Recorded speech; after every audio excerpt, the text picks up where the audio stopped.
əgər bu sizin ilk iş yerinizdirsə, cavan vaxtlarında ilk fokus olaraq mən orada nə ala biləcəm sualına cavab verməyinizdir. Mən ora nə verəcəm, yox, mən onlardan nə alacam. Çünki sizin bir nömrəli prioritetiniz özünüzü inkişaf etdirməkdir. Gözəl. Ona görə birincisi baxın hara verirsiniz, hansı şirkətə, onlar insanın inkişafına önəm verirlərmi, təlimlər varmı falan. İkincisi mütləq müdir seçin özünüzə. Mənim məsləhətim odur. Çünki sizi inkişaf etdirəcək birbaşa sizin xətti rəhbəriniz olacaqdır.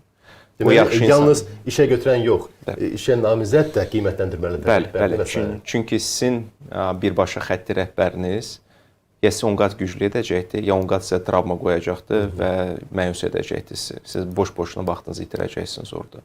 Ona görə harasa CV verməkdənsə əvvəlcə bir araşdırın, hara gedirsiniz, hansı şöbəyə vermək istəyirsiniz, həmin şöbədə kimə işləyəcəksiniz. Baxın da, bu recruitment prosesi dediyimiz bizdə var da 3 aylıq sınaq müddəti. Bu sınaq müddəti hər iki tərəf üçündür. Həm işə götürən üçündür, həm də işə gələn üçündür. Yəni ki, biz həmişə bunun elə bir ki, işə götürənin üstünlüyü kimi görürük, amma işə gələnin də üstünlüyünü görürük. Mən misal üçün hər hansı bir kadrlar seçəndə, hətta işə gəlməmişdən öncə mən onu deyirəm, əgər bir həftə vaxtın varsa, sadəcə gəl bax ki, biz necə işləyirik, sən bizi qiymətləndir. Gör, biz sənin xoşuna gəlirik, yoxsa yox. Gör, həmin bu vibe-lardasan, eyni enerjidəsən bizimlə, yoxsa yox.